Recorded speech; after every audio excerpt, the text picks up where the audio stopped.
All right, today we're pulling back the curtain on a strategy straight from the pros on Wall Street. We're not just looking at a stock pick. We're going to dissect the very structure of a trade, a method designed to create an edge out of thin air. This is what they call structural alpha. I mean, that's the big question, right? How do you shoot for the moon while making sure you know, down to the last dollar, exactly what's at stake if things go south? Well, today, we're breaking down one really powerful way to do just that. And this right here is the core idea. The vehicle you use, the way you build a trade, that can be just as crucial, maybe even more so than the company you pick. It's all about building an advantage right into the DNA of the trade itself. Okay, let's get into it. Our case study is a company called Rockwell Automation. They're a big player in industrial automation. You can basically think of them as the guys who build the brains and the central nervous systems for all these new high-tech factories. So why them? Why now?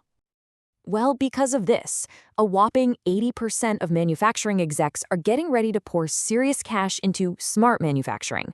This isn't just some small trend, you guys. This is a tidal wave of investment aimed at bringing factories into the 21st century, and Rockwell is standing right in the path of that wave. So the underlying story for this company is really strong. You've got this big push to bring manufacturing back home, they're shifting into software, which has way better profit margins, and the management team is getting super lean and efficient. It's a great combo. But, and this is a big but, if you just take a quick glance at the headlines, you might get the completely wrong idea. See, at first glance, the reported numbers look kind of scary. A 41% drop in earnings per share? Yikes. Most people would see that and run for the hills.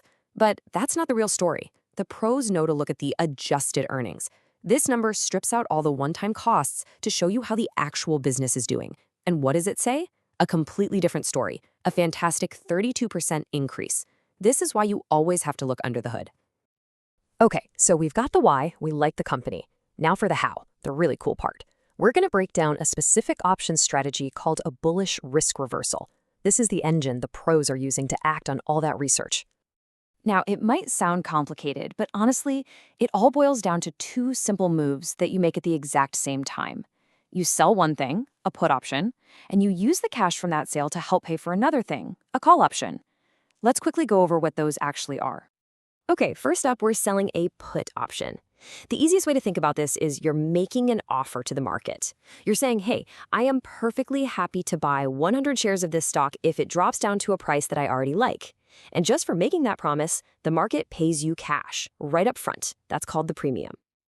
And the second move? We're buying a call option. This is basically your ticket to the upside. It gives you the right to buy the stock at a set price in the future. So if the stock just takes off and soars, this is how you cash in on that big move. So let's put it all together with the actual numbers. The magic here is that the cash you get from selling that put, you immediately use it to help pay for the call. It's kind of like using a store credit to buy a lottery ticket. In this Rockwell example, the trade is to sell a put at the $330 price level and buy a call at the $410 level.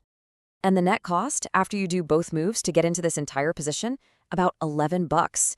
That is incredibly cheap for the kind of potential you're targeting. So why is it so cheap? And this is where the real genius of the strategy comes in. This is the secret sauce. It's not just about being bullish on a company. It's about exploiting how the market feels, a little quirk in the way it prices fear versus greed. To get this, you got to understand something called implied volatility, or IV. You can just think of it as the market's fear gauge. When IV is high, fear is high. People are expecting wild price swings, and the price of options goes way up.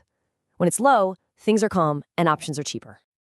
And this chart, this shows everything. For pretty much any stock out there, fear is a much stronger emotion than greed. So people will pay more for options that protect them from a crash, the puts, than they will for options that let them bet on a rally, the calls. You see that perfectly clear here with Rockwell. The puts are priced with 36% volatility, but the calls are way down at 26%. Simply put, downside insurance is overpriced compared to the upside potential. So here's the entire logic laid out. We are selling the expensive thing, that overpriced fear in the put options, and using that money to buy the cheap thing, that underpriced greed in the call options.